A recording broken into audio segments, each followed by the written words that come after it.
Langsung saja kepada materi, kepada Bapak Dr. Haji Aji Thohir MA CIHCS. Waktu dan tempat saya persilahkan.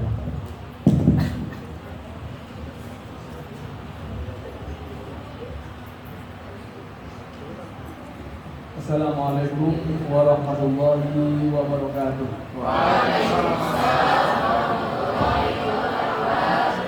Alhamdulillah wassalatu wassalamu ala Rasulillah sayyidina Muhammad bin Abdillah. La haula wala quwwata illa billah. Ilahi anta maksud wa ridha ka matlub yang mahabba ka ma'rifatah. Subhanaka la ilma lana illa ma 'allamtana innaka antal alimul hakim. Allahumma shalli ala nabiyyina Muhammadin wa ala alihi wasallam taslima amma ba'du. Allahumma iftah bi futuhil arifin wa subhanaka.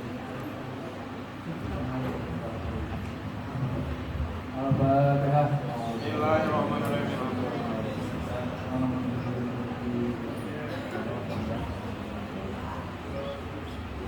Al-Mukarramun yang saya muliakan Bapak Ketua Prodi Pendidikan Agama Islam, Bapak Wakil Prodi, Sekretaris Prodi dan dosen Pak Dr. Wawan, adalah saudara-saudara panitia mahasiswa, himpunan mahasiswa PHI dan senat senat mahasiswa serta para aktivis seluruh mahasiswa yang saya cintai. Syukur alhamdulillah pada siang hari ini atas kudrat iradat Allah saya bisa bersilaturahim di tempat yang mulia ini. Saya mengabdi di Suryalaya, insya Allah selama hayat saya sehat kuat, insya Allah kami berkhidmat di Suryalaya ini sejak tahun 2003 bulan Agustus saya mulai ngajar di sini. Tetapi karena ada proses kegiatan sebagai ASN, saya ditarik kembali di pusat kegiatan di unit kerja saya di Pasca Sarjana. Saya meletakkan kira-kira penyerahan kepemimpinan di Prodi S2 Direktur Pasca Sarjana saya memegang di ilmu tasawuf. Saya serahkan kepada Pak Wawan dan alhamdulillah masih terus berjalan, tetapi sebagai pengajar masih saya terus berjalan. Tetapi untuk di S1 karena waktu sangat terbatas, saya tidak lagi mendapatkan tugas jadwal karena memang kesanggupan saya juga tidak terpenuhi. Di kelas-kelas yang saya ajar juga sangat terbatas saya mengajar di kelas itu, tetapi dengan sebagai tim teaching kami memantau kegiatan pembelajaran. Syukur alhamdulillah kegiatan studi general ini saya diberi waktu karena bisa menyingkat mengikhtisar seluruh wawasan pengetahuan yang pada hari ini akan saya sampaikan, meskipun dengan cukup padat. Materinya sangat menarik, moderasi beragama dan pembelajaran agama generasi 5.0. Kita hari ini sering mendengar kalimat-kalimat seperti ini, generasi 5.0, generasi 0.0, 1.0, 2.0, terus saja. Ini istilah yang dibuat, yang dipublikasi secara global dan mempengaruhi pemikiran kita. Yang begini adalah ideologisasi ataupun imagologi. Imagologi itu image, bayangan kita. Oh, kita ini masuk dalam generasi 5.0. Apa generasi 5.0 itu? Nah, ini sebenarnya pekerjaan sejarawan, para ahli sejarah, para ahli sosial memandang bahwa generasi itu memiliki karakter. Generasi-generasi ini punya model. Ada yang disebut namanya Z itu ZIT, itu bahasa Jerman. Semangat zaman namanya, semangat zaman. Nah, kita itu juga mengalami, ya, diri kita sendiri mengalami semangat zaman yang berbeda-beda kan. Coba kita waktu anak-anak ingat nggak? waktu SD kira-kira sampai SMP, ingat gak bayangan kita ke sana? Ya, unyu-unyu ya. Nah, masa anak-anak, masa ceria, ya. Nah, dari SMP ke SMA itu masa pubertas, ya kan? Itu generasi titik 2 kira-kira begitu. Masuk lagi dari SMA, ya kan? Itu generasi ketiga kira-kira begitu. Nah, masuk ke generasi perkuliahan. Hari ini semester berapa ini? Semester 1. Campur ya. Nah, ini generasi-generasi pada periodenya. Nah, ini juga sama. Kita kiaskan istilah-istilah generasi itu adalah zaman yang mewarnai atau yang disebut CLM, covering law model, hukum yang menaungi dalam sebuah generasi. Kalau kita masa anak-anak suka nangis, rewel kan, masih wajar kan? Kalau sekarang nangis, rewel, kurang wajar. Wah, berarti ini kurang dewasa gitu kan. Nah, sekarang sudah masa dewasa ini. Nah, kita bandingkan generasi ini, generasi 5.0 itu adalah generasi akhir saat ini, dunia hari ini. Apa itu 5.0? Bisa dilihat, paling mudah cara belajar sekarang itu informasi itu dari googling. 5.0 itu apa karakteristiknya? Nah, ini kan. Nah, kita ini hari ini adalah orang yang hidup anak zaman, yang tidak boleh asing dengan zamannya. Asufi waladun fi zaman ini. Seorang sufi itu adalah orang yang anak zaman, yang tidak asing dengan zamannya, tidak boleh asing dengan zamannya. Karena kita harus mewarnai zaman ini. Ya, kita hidup di zaman ini dan kita merasa bersyukur Allah menentukan kita pada zaman ini. Kenapa? Allah memberi kesempatan, memberi potensi bagi Anda semua. Berarti Allah mempersiapkan generasi 5.0 itu Anda yang hidup hari ini. Nah, setiap zaman punya kekhasan, punya ciri. Ya, jadi kita jangan takut, jangan resah, tetapi tetap kita menjadi diri kita sendiri di tengah-tengah zaman seperti ini. Kita harus paham warna zaman ini. Oke, bisa diputar benar. Nah, sekarang kita mulai dulu itu generasi, tentang generasi, ciri generasi itu udah beda-beda. Nanti kita berangkat dulu moderasi beragama itu apa. Nah, tema moderasi beragama ini hari ini adalah tema yang sangat aktual, yang sangat trending, ya. Sangat menjadi tujuan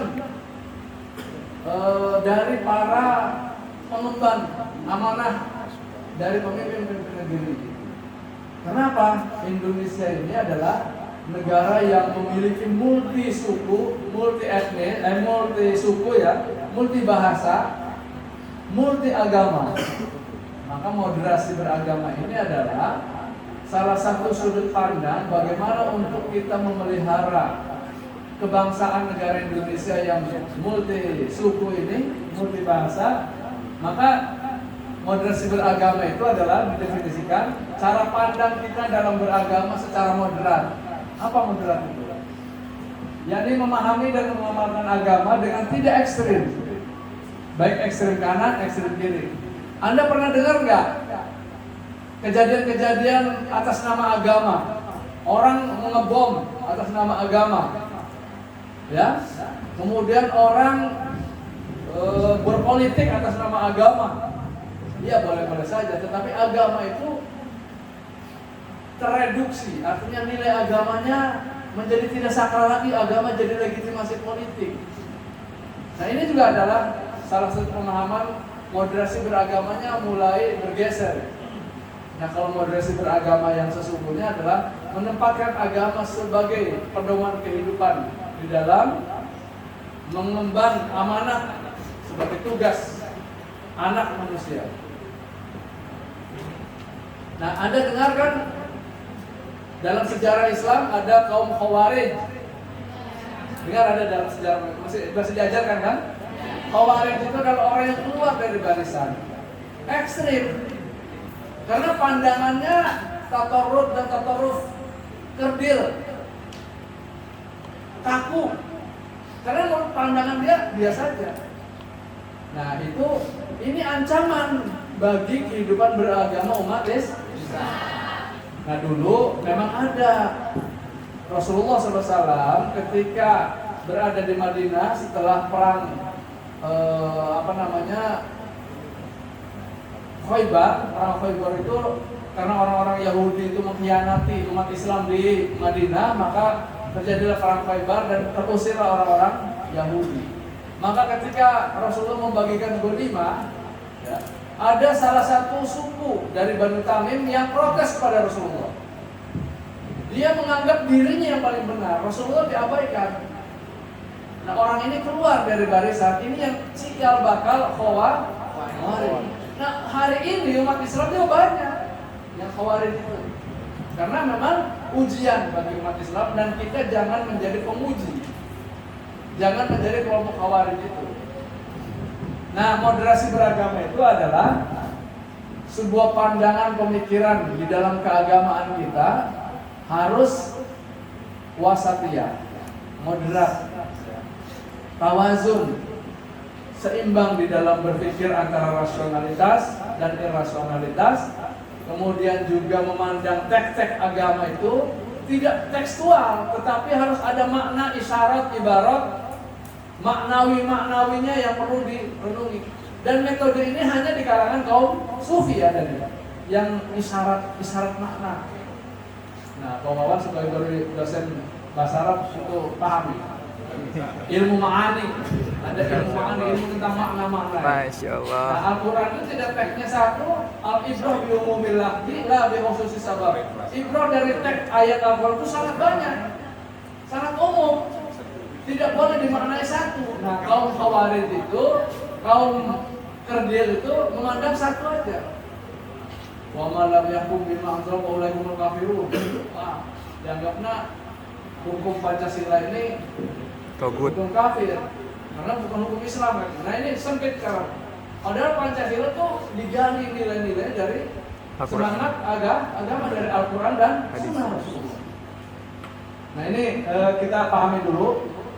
Moderasi beragama hari ini adalah menjadi jargon penting karena apa? Umat Islam pernah tercemar oleh kelompok-kelompok beragama yang memandang agama pemanfaatan untuk politik saja. Kelompok bom Bali itu kan Khawarij juga tuh. Kelompok-kelompok yang ekstremis itu teroris. Ya. Nah mereka punya pandangan yang dicuci otaknya. Kalau dia bersahabat dengan orang banyak itu fasik, kafir. Mereka mengerdilkan diri. Maka ada cuci otak. Nah maka saya khawatir mahasiswa-mahasiswa ini bisa saja kelompok Khawarij itu menyair, ngambil anak-anak dari mahasiswa ini, kemudian dia dicuci otaknya menjadi radikal. Ini bahaya. Kaum Khawarij itu ada hari ini. Kenapa? Kata Rasulullah gini, dalam sejarah saya lanjutkan. Ketika kaum Khawarij dari Banu Tamim keluar mengkritik pembagian ghanimah yang Rasulullah lakukan, ya Rasulullah, kenapa kau bedakan pembagian ghanimah itu antara kaum Muhajirin dan Ansor? Kami kan sama-sama perang. Kenapa tidak adil? Nah, kalimatnya adil. Kalimat yang mengkritik Rasulullah, kalimatnya adil. Untuk mengkritik. Kalimatnya kan kalimat agama. Makanya keadilan itu adalah ciri dari logika-logika yang ditanamkan oleh kaum Khawarij. Kemudian mereka memisahkan diri dari Rasulullah. Inilah kelompok yang awal mula menjadi cikal bakal Khawarij. Kemudian Rasulullah sangat khawatir dengan orang-orang ini. Wahai Abu Bakar, tolong panggil lagi orang. Orang itu lagi sholat, berdiri saja. Abu Bakar tidak berani, pulang lagi, ya Rasul, dia sedang sholat. Kemudian setelah Rasulullah mengutus lagi Umar, tolong Umar panggil lagi. Orang itu sedang sujud. Simbolnya sujud. Sholat itu simbol keimanan kan, simbol keislaman. Tetapi mereka Islam, saudara kita juga. Tetapi cara berpikirnya kerdil. Nah, kemudian Umar tidak mau mengganggu. Kemudian Rasulullah sangat khawatir dengan saudaranya, dengan orang Banu Tamim. Kemudian memberikan isyarat kepada Sayyidina Ali, tolong Sayyidina Ali selesaikan. Sayyidina Ali sudah panas orang seperti ini pengacau, maka Sayyidina Ali mau membunuhnya dengan pedang. Kalau ini mau ditebas, ketika mau mau dibereskan oleh Sayyidina Ali, orang ini sudah tidak ada. Kemudian Sayyidina Ali pulang ke Rasulullah, ya Rasul, mereka sudah tidak ada, dia itu sudah tidak ada. Nah, itulah Rasulullah katakan, umatku akan diuji oleh orang-orang semacam itu. Nah, maka Anda jangan jadi penguji terhadap umat ini, karena umat ini adalah kelompok minoritas sebenarnya, tetapi mengganggu terhadap keagamaan. Inilah maka Indonesia dalam politik, ya, itu menggunakan agama seolah-olah yang dibenarkan agama itu calonnya si ini, si fulan. Padahal berpolitik itu tidak boleh menggunakan agama seperti itu. Harus memilih si fulan atas nama tarekat, nggak boleh. Ya, nggak boleh. Biarkan saja itu politik urusannya. Agama itu jangan dibawa. Nanti ketika kalah, wah tarekatnya elek, kalah berarti salah tuh tarekatnya. Tapi segitu menggorengkan agama. Nah ini ya, moderasi itu adalah ekstremisme, radikalisme, ujaran kebencian yang selalu menuduh orang lain buruk, jelek, kafir, bid'ah. Nah ya, gitu ya. Inilah problem umat Indonesia hari ini. Untuk menjaga persatuan dan kesatuan ini perlu dirawat. Dalam beragamanya harus moderat. Apa itu moderat? Berpikir tengah-tengah gitu, tawasud. Kalau banyak pertimbangan. Lanjut. Ini moderasi beragama yang kita pentingnya ahli pendidikan agama itu moderat dulu beragama. Nah, problem kita Indonesia ini sebagai negara bangsa, ini agak serius ya. Mau relaxnya nanti supaya materinya sedikit ini sebenarnya, tapi supaya dipahami. Nah, bangsa Indonesia ini kan punya pulau-pulau yang begitu banyak, bersuku-suku, berbahasa yang berbanyak berbeda. Kalau mau dipecah, Indonesia paling mudah. Negara Kalimantan, negara Sumatera, negara Jawa, negara Sulawesi, negara Papua, bisa. Secara kepulauan sangat mudah dipecah Indonesia. Tetapi Indonesia ini dibangun dengan susah payah oleh nenek moyang kita, oleh pendiri bangsa ini, agar menjadi satu kesatuan bahasa Indonesia. Ya. Dalam bernegara-negara Indonesia, berbangsa-bangsa Indonesia, meskipun dalam satu bangsa ini memiliki kesukuan. Nah, Indonesia ini sangat rentan ketika agama yang muncul dari agama-agama radikal yang ekstrem tadi ini membuat benih-benih perpecahan kebangsaan. Sedangkan Indonesia ini sudah diakui oleh dunia bahwa pendiri negeri ini ingin bersatu Indonesia itu. Makanya Pancasila itu sebagai pedoman dalam berbangsa dan bernegara. Untuk pedoman beragama mah agamanya masing-masing. Maka pedoman berpolitik itu adalah Pancasila. Pancasila ini yang memoderasi, menyatukan antar agama. Di situ ada ketuhanan yang Maha Esa, kemanusiaan yang adil dan beradab, persatuan Indonesia, kerakyatan yang dipimpin oleh hikmat kebijaksanaan dalam keadilan, kemudian keadilan bagi seluruh rakyat Indonesia. Ini semua Pancasila ini ada di dalam, tertuang di dalam makna-makna yang ada dalam Al-Quran. Jadi sudah Islami. Jadi maqasidus syar'i ini sudah punya tujuan syariat untuk menyatukan umat manusia Indonesia. Jadi kalau yang mau menggugat ini hukum togut, ini orang belum paham tentang Pancasila itu. Ada tauhid di situ, ada pengesahan Allah. Nah, itulah maka moderasi beragama ini menjadi sangat penting sebagai cara pandang, sikap dan perilaku dalam beragama dan bernegara kita. Nah, di dalam tanbih ya, Guru Agung yang sudah dipublikasi tiap manakib ataupun tiap acara-acara, jadi mendoakan karena papayung negara sina tambih-tambih kemuliaan anak dengan ngaubar karena sadaya rakyatna. Itu mendoakan. Ciri akidah Ahlussunnah wal Jamaah itu menghargai, menghormati pemimpin. Nah, coba yang kaum radikal pasti membenci pemimpin. mau komunis, mau radikalis, Khawarij selalu membenci. Ajaran Khawarij itu selalu membenci pemimpin. Padahal membenci pemimpin itu sama menggugat dengan kudrat iradat Allah. Sehingga ada hadis Rasulullah, man ahanal amiro la barokatan. Hadis At-Tirmidzi. Atau hadis juga di dalam Imam Bukhari, Muslim. Orang yang menghinakan pemimpinnya, dia tidak ada keberkahan di dalam hidupnya. Ini doa Rasulullah, uga disebutnya. Maka di dalam akidah Ahlussunnah wal Jamaah, yang namanya pemimpin di RT, RW, lurah, camat, sampai presiden, itu pemimpin kita yang terpilih. Kalaupun mereka ada kekurangan, jangan dihina, karena sedang diakui oleh Allah, diangkat oleh Allah juga.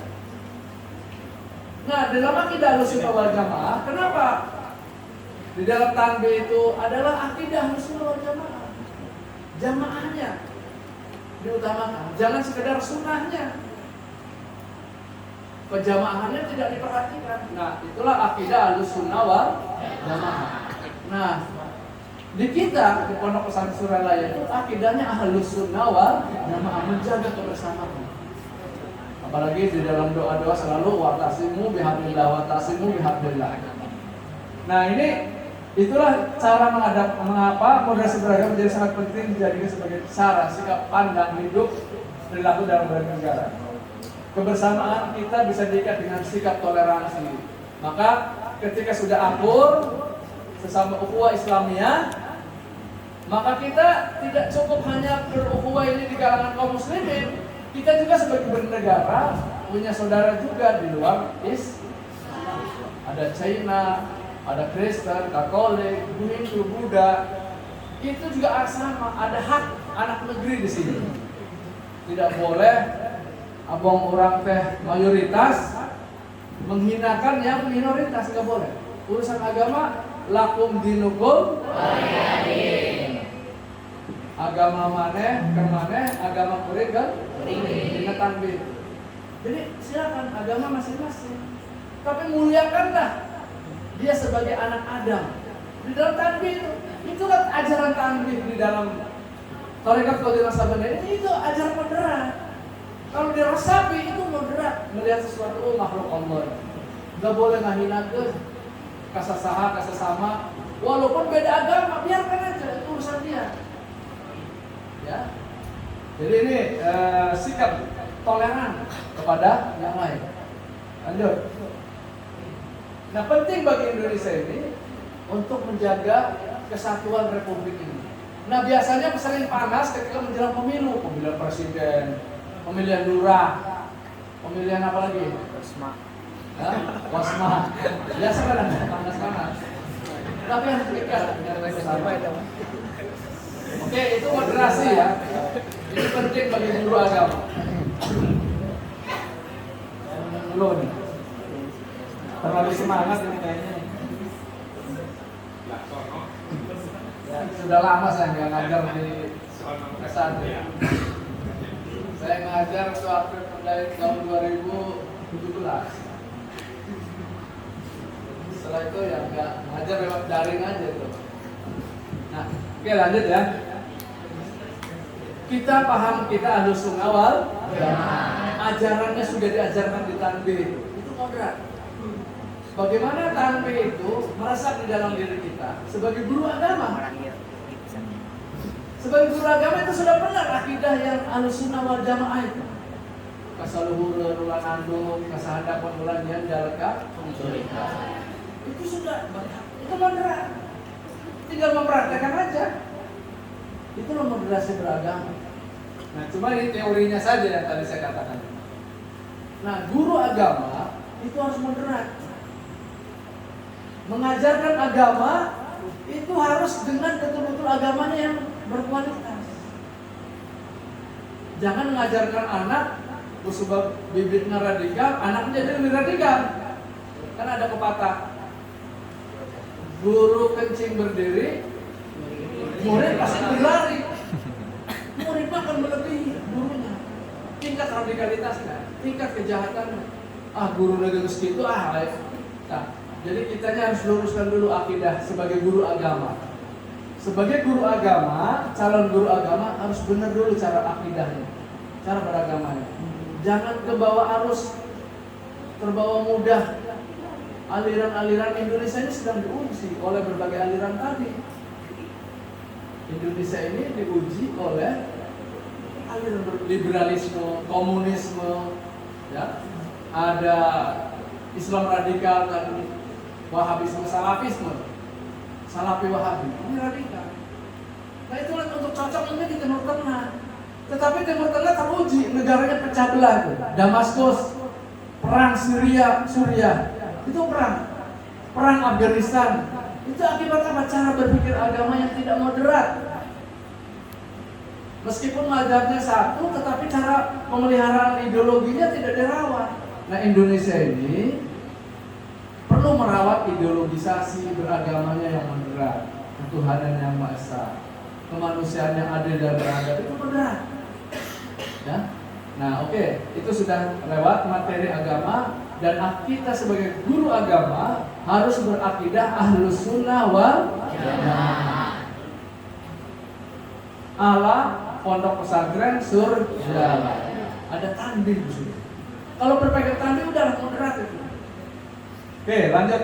Sekarang apa? Generasi kita tadi sedikit sudah saya jelaskan tentang generasi kita ini generasi 5.0. Generasi pertama itu di dalam periodisasi peradaban manusia adalah generasi yang disebut generasi mesin uap. Sejak ditemukannya revolusi industri tahun 1700-an, itu ditemukan mesin uap oleh James Watt. Dengan mesin uap itu bisa mengangkat kegiatan mekanik. Ada menggerakkan mesin. Kalau dulu kan ditumpuk pakai tenaga kuda, tenaga manusia. Nah itu disebut, tapi dipandang belum berperadaban. Nah, liciknya sejarawan ini menganggap peradaban manusia yang paling hebat itu dimulai dari mesin uap. Padahal dulu sudah ada kan tenaga kuda, menggerakkan kereta dengan kuda. Itu dianggap sebagai peradaban yang masih normatif. Nah, peradaban modern itu dimulai dari mesin uap. Dengan mesin uap itu bisa membuat tenaga mobil, kemudian kereta, kemudian pabrik-pabrik mengolah tenun dan sebagainya. Ini generasi tahun abad ke-17. Itu generasi titik kosong. 1.0. Nah, generasi berikutnya, generasi periode ya sampai abad ke-19 ditemukannya listrik. Listrik ini adalah generasi penemu listrik ini yang mempengaruhi manusia berperadaban yang jauh lebih hebat lagi. Akibat listrik, suasana malam bisa jadi siang. Dengan listrik bisa orang bekerja tengah malam. Nah ini peradaban generasi kedua. Nah para sejarawan sepakat bahwa pengaruh listrik ini adalah membuat manusia menjadi berperadaban yang berbeda lagi. Siang dan malam hampir sama ketika listrik itu sudah ada. Kemudian ada dengan listrik itu bisa membuat apa saja, masakan, bisa membuat air dingin menjadi panas dan sebagainya. Itu peradaban. Nah, periode berikutnya ada disebut periode ditemukannya komputer tahun 1170. Nah, mulai mesin hitung itu yang manual yang dulu orang Cina itu suka dihitung itu berubah menjadi hitungan komputerisasi. Digitalisasi. Komputer itu tahun 1970, itu generasi 3.0. Nah, sejak ditemukannya komputer, orang mengetik, menyimpan data, filenya disimpan, ya. Kalau mesin ketik kan enggak, datanya kan mesin ketik itu dengan lembaran kertas kan. Nah, tahun 1970 itu ditemukan file yang bisa menyimpan data itu dengan Microsoft itu dengan file yang bisa disimpan. Ketika di print muncul lagi gitu. Nah ini generasi poin 3. Nah pada periode berikutnya tahun 2000-an itu muncul generasi digital. Dari komputer muncul jadi digital. Kemudian digital ini mempengaruhi peradaban manusia. Digitalisasi semua bisa data diupdate, bisa di data-data manusia, bisa semua dimasukkan di komputer. Nah ini generasi ketiga. Generasi keempat, yakni mulai adanya bahwa periode manfaat dari internet, komunikasi, Facebook, Instagram, apalagi itu, WhatsApp, itu generasi ya 4.0. Nah, baru menyadari ternyata mesin-mesin ini mempengaruhi manusia, mempengaruhi peradaban manusia. Cara belajar, Anda sekarang dengan pengaruh mesin-mesin itu, Google searching, membuat pengetahuan ensiklopedia. Anda tidak perlu lagi membawa buku setebal apa ruangan. Cukup dengan segini. Data-data itu asal ada big data, bisa menyimpan big data, Anda bisa mencari informasi apa saja. Termasuk Maktabah Syamilah, kitab, ratusan kitab, kalau beli itu jutaan. Itu saya punya filenya Maktabah Syamilah ataupun dari kitab wakf ya, kumpulan kitab-kitab yang diwakafkan dari tradisi zaman Ibnu Sina, zaman Imam Ghazali, itu berjilid-jilid. Kalau beli itu ratusan juta. Tetapi ada gratis. Nah ini disebut generasi 4 itu adalah bagaimana semua terdigitalisasi. Semua informasi ada di Google. Asal mau cari aja informasi apa aja ada di situ. Ini adalah pengetahuan generasi keempat. Nah generasi kelima, 5.0, ini kita hidup hari ini. Yang kemarin-kemarin sudah lewat Instagram, WhatsApp, data-data digital. Nah kita hidup hari ini, orang harus menggunakan pemanfaatan digital itu. Maka generasi ini 5.05 ini, 5.00 itu adalah kesadaran yang dibangun oleh orang Jepang bahwa kita menyebut, ini siapa yang dulu saja menyebut. Kebetulan orang Jepang menyebutnya kita masuk generasi 5.0. Akhirnya yang lain pada ikut, termasuk kita juga. Gak apa-apa lah orang lain yang mendefinisikan, padahal masih bisa digugat itu. Tapi inilah imagologi, bayangan ilmu tentang image. Nah, revolusi industri generasi 5 ditandai dengan meningkatnya konektivitas interaksi serta perkembangan sistem digital, kecerdasan artifisial dan virtual. Saya membuat artikel ini cuma setengah jam beres. PPT karena Pak Ai memastikan jadi itu Pak, jadi mana karena saya tayangan sekedar beri 15 menit saya jadi begitu kan ini. Ya tidak comot-comot saja kan? Ya supaya tahu saya orang yang memanfaatkan betul. Tinggal cara aja generasi beragama teh di blog masukkan ke dia, tinggal dikonstruksi. Paham? Gampang ilmu itu sekarang. Nah, tetapi ilmu itu sebenarnya bukan di dalam tulisan-tulisan, tetapi ada di dalam diri kita masing-masing. Kata Imam Al-Manfaluti ya, bukan seorang imam, dia seorang sastrawan. Sebenarnya ilmu itu ada di dalam benda manusia. Makanya ketika digesek, Anda itu mulailah puas, itu ilmu. Maka ketika Anda mendiskusikan diri tentang diri Anda, ilmu itu lahir. Sama seperti ketika kan gini, ilmu itu supaya tumbuh dari diri kita. Kalau hanya begini kan kedengar di sini kan, bisa jadi lupa. Ilmu itu sebenarnya ada dalam gesekan-gesekan itu, di dalam diskusi, di dalam saling memahami, di dalam kelas. Nah itu adalah ilmu itu tumbuh di situ. Sama seperti api itu ada di mana? Api itu ketika digesek antara kayu dengan kayu, digesek itu lahir api.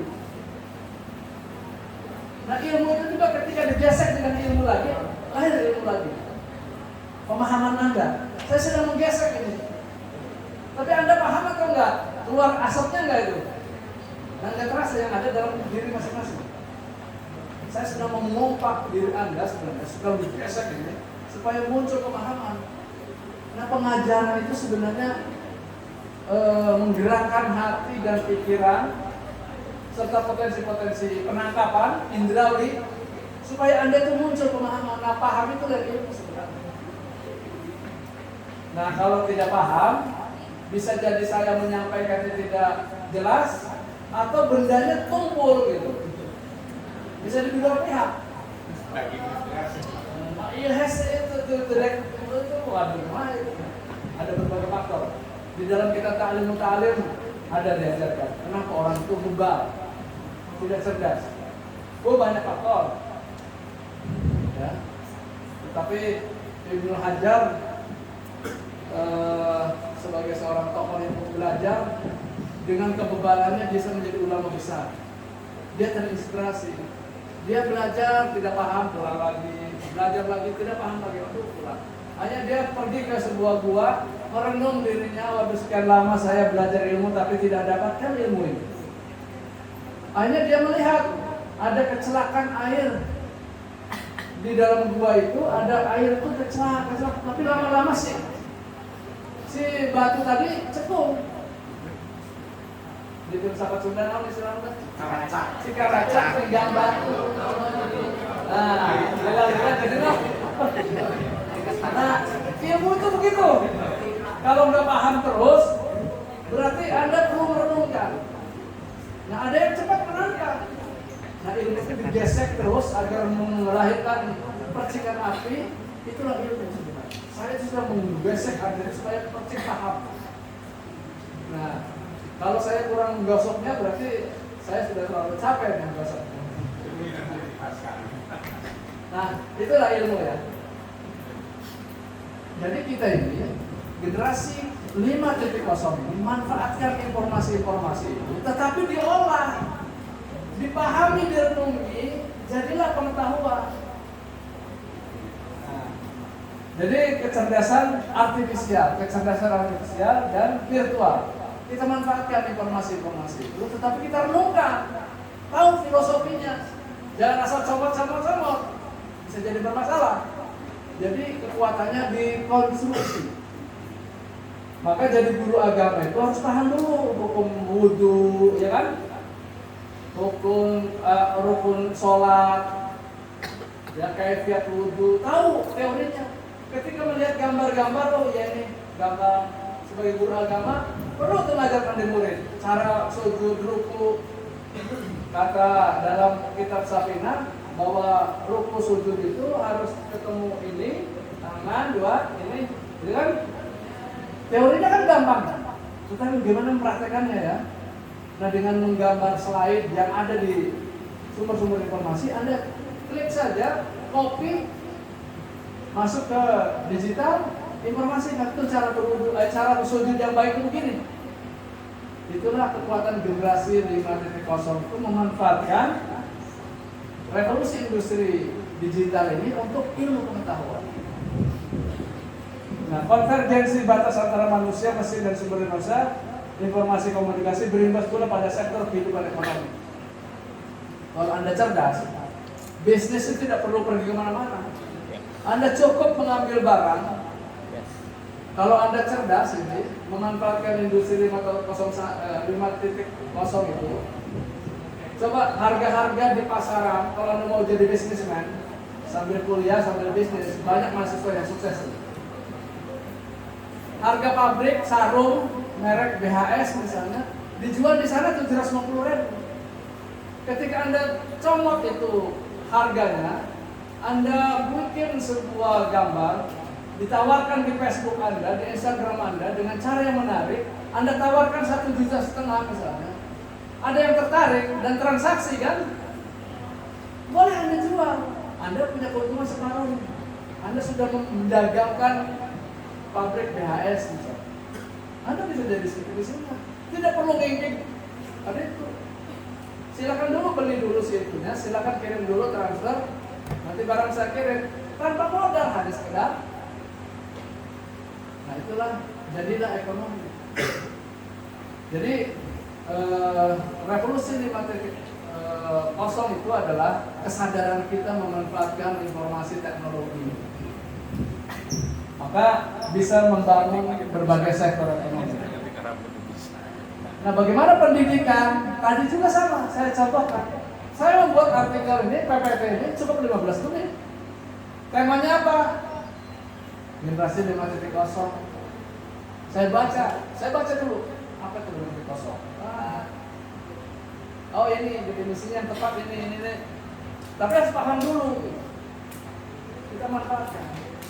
Nah, guru agama itu bisa penggunaan pengajar agama itu dari informasi yang ada, tetapi ruhnya tetap di Anda sebagai guru agama. Harus belajar dulu ilmu agama. Karena apa? Hadis Rasulullah SAW, ya Ibnu Umar,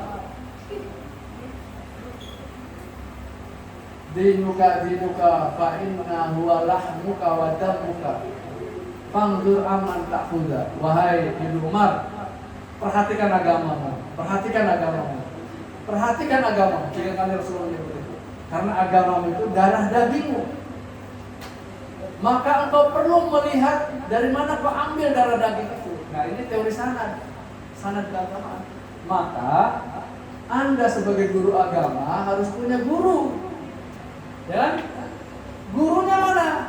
Guru yang mengajarkan agama. Yang ada dalam kitab-kitab, yang ada dalam pendidikan formal. Apalagi guru rohani. Anda mengambil belajar thariqah bukan dari virtual, tetapi harus dari pengambil sanad thariqah.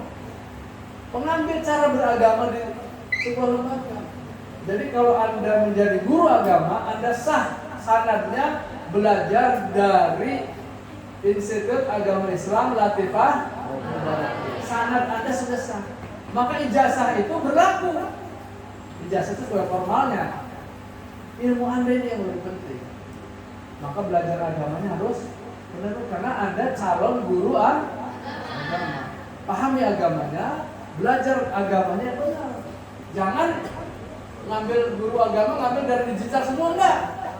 Ini cara mengajarkan saja kepada murid agar mudah itu menggunakan di digital. Kalau ilmunya tetap di Anda, sudah paham agamanya.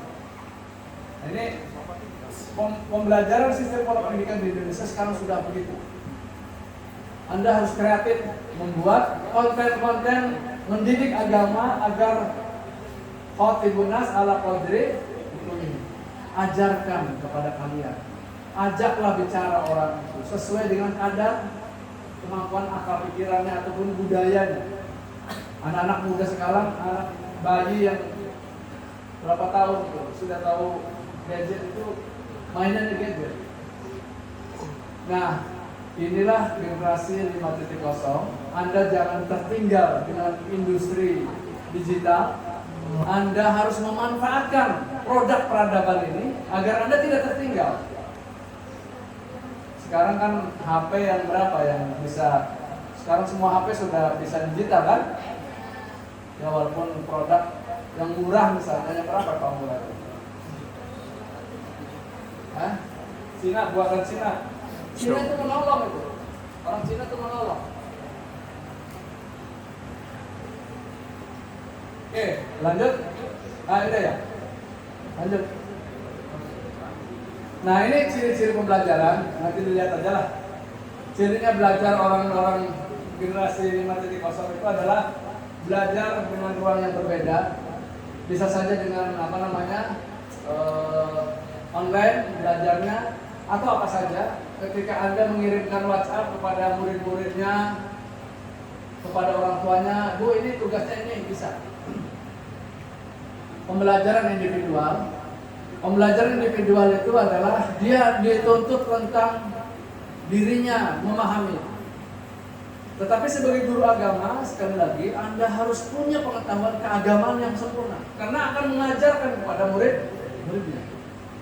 Dan Belajar agama itu harus dari guru yang jelas. Guru agamanya. Baca Qur'annya harus fasih ya.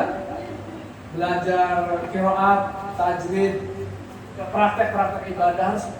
Nah, maka mungkin di sini kan ada dulu pakai ahli itu yang tentang praktek ibadah ya. Masih ya? Masih ada, alhamdulillah di Surya Raya ini diajarkan. Di perguruan tinggi lain praktek ibadah itu gak ditongkrongin, di sini ditongkrong. Tapi di UIN Bandung alhamdulillah juga praktek ibadah dan tilawah. Nah ini penting sebagai guru agama, bukan hanya guru agama, sarjana agama Islam ya harus paham baca Al-Quran, makhrajul huruf, ya harus belajar, kaifiat sholat dan sebagainya. Nah ini interpretasi data pendapat. Oke lanjut Pak. Ini ciri aja, ciri-ciri belajar generasi 5.0 itu cara pembelajarannya begitu. Nah sekarang tadi, ini pentingnya saya pendidikan agama. Nah, moderasi beragama ini perlu dipadukan dengan pemahaman keagamaan, ya, bahwa negara dan lembaga-lembaga pendidikan bertanggung jawab terhadap keberlangsungan pemahaman keagamaan yang moderat. Bangsa Indonesia kalau dididik agamanya dengan agama-agama yang ekstrim, radikal, akan mudah terpecah belah. Maka untuk melakukan keberlangsungan negara kesatuan Republik Indonesia, maka lembaga-lembaga ini dikontrol oleh Kementerian Agama. Kalau lembaganya ekstrim, radikal, pasti ditutup, termasuk pesantren. Sekarang banyak pesantren-pesantren yang berdiri di Indonesia ini atas nama Al-Quran, tahfidz Quran, tetapi berpikirnya radikal. Sekarang ditutup di Bogor, di Jakarta, di mana-mana. Sekarang dikontrol pendidikan agama itu oleh Kementerian Agama. Masa mengajarkan Al-Quran tetapi ke orang tua tidak hormat. Nah ini kemudian negara harus hadir memfasilitasi terciptanya ruang publik yang sehat untuk menciptakan interaksi masyarakat yang lintas agama dan kepercayaan. Pendidikan agama merupakan inti dari pendidikan moral, spiritual, membentuk pandangan ideologi. Ada kaidah usul fikih, siyasatul ummah mabniyatun ala aqidatiha. Jadi keselarasan berpikir politik kebangsaan ini tergantung keyakinan keagamannya. Kalau agamanya moderat, akan keberlangsungan bangsa Indonesia akan berlanjut. Dan kalau parsial pengajar agamanya yang radikal-radikal itu masuk di dalam pengajaran pendidikan agama Islam, akan mudah bentrok sesama umat Islam. Dan itulah yang dikhawatirkan, rusak hancurnya negara karena perpecahan. Lanjut. Sudah ya, kan selesai. Nah, ini sedikit lagi. Pembelajaran moderasi beragama, agama anak ragam pemahaman penafsiran. Tadi sudah saya jelaskan di awal. Moderasi beragama merupakan keniscayaan dalam menghadirkan penafsiran yang berlebihan terhadap paham agama. Sebenarnya agama Islam itu tidak perlu lagi dimoderasi. Sekarang agama Islam itu sudah moderat.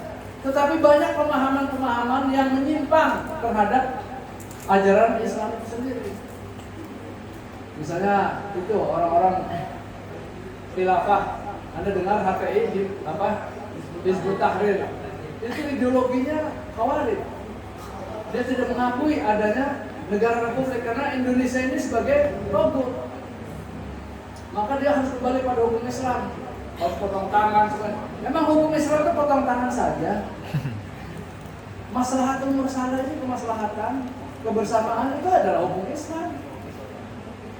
Jadi luas ya, nanti dibahas di dalam pemikiran keagamaan.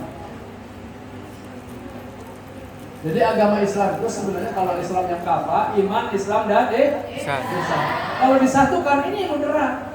Selama ini mereka tuh anti tasawuf, anti belajar tarekat, sehingga radikal, fikih saja. Fikih itu salah benar. Oke lanjut, terakhir nih, satu lagi. Ciri orang radikal itu terdiam sampai pemahaman agamanya, dan kalau Anda jadi guru agama itu harus benar dulu.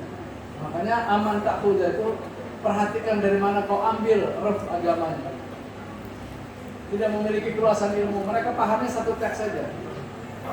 Nah, di dalam ilmu bahasa itu ada bayan, badi, ma'ani, itu ada ilmu isyarat, ibarat, tafsir itu ada kias, ada takwil, itu adalah memoderasi. Teks itu kadang-kadang keras, tetapi perlu ditafsirkan, takwil, kias. Ini perlunya luasnya agama. Nah di kaum sufi itu ada isyarat. Isyaratnya apa nih? Satu ayat ini tidak isyaratnya satu, bisa jadi 73 isyaratnya. Kata Sayyidina Ali, Al-Ibrahim Umumilafdi itu bahwa satu teks ayat itu mengandung 70 isyarat. Oh isyaratnya ke sini, ke sini. Nah di kalangan kaum sufi, thariqah, isyarat itu dirasakan. Oke lanjut.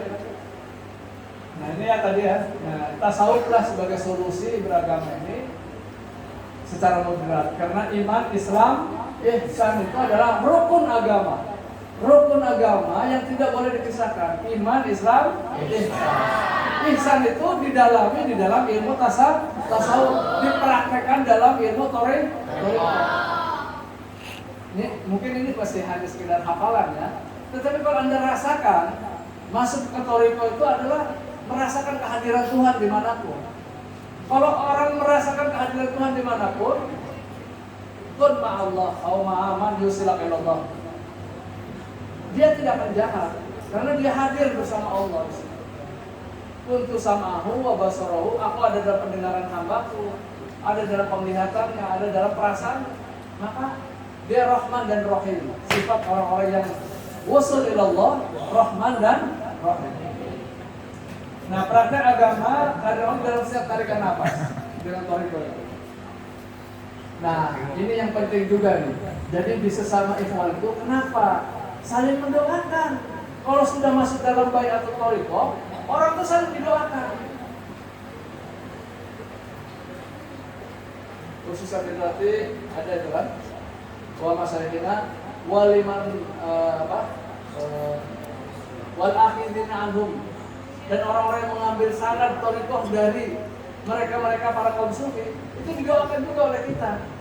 Maka sesama ikhwan thariqah itu akan saling mendoakan. Itulah ruh dengan ruh akan saling memberi siraman rohaninya dengan lewat doa. Ini tidak terasa kalau belum di dalam thariqah. Sebenarnya kita nih kalau sering hadarat, sering mengamalkan thariqah itu mendoakan juga sesama ikhwan. Ikhwan juga mendoakan kita. Maka teori pantulan doa tasimu bihablillah berada dalam tali jalan Allah. Itu kuncinya. Maka kolektivitas rohania saling mendoakan dan memberikan pengaruh positif rohania individual sesama ikhwan. Ini rahasia di kaum sufi manapun, di thariqah Tijaniyah, Rifaiyah, thariqah Qadiriyah, yang seluruh yang ada di Indonesia. Saya kebetulan aktif juga di Darul Aliyah, Jamiah Ahli Thariqah Mu'tabar An-Nahdiyah. Kumpulan 42 thariqah saling silaturahim, mengenal. Oh karakter Qadiriyah gini, Syatuliyah begini. Tempat silaturahim aja. Kemudian pembelajaran rohani memberi spirit keseimbangan antara pandangan rasional dan irasional. Dengan thariqah itulah kita menjadi lembut hati kita. Ya latif, ya latif, ya latif. Kelembutan di dalam merasakan, berpikir. Itu saja materinya, mudah-mudahan ada manfaatnya. Dari generasi pembelajaran agama 5.0, bagaimana menanamkan moderasi beragama, dan solusinya ada dalam pengetahuan kita masing-masing dan merasakan beragama di dalam kalangan tasawuf. Dan satu-satunya lembaga yang punya praktek tasawuf itu adalah IAIL. Kita bangga dengan kampus kita ini.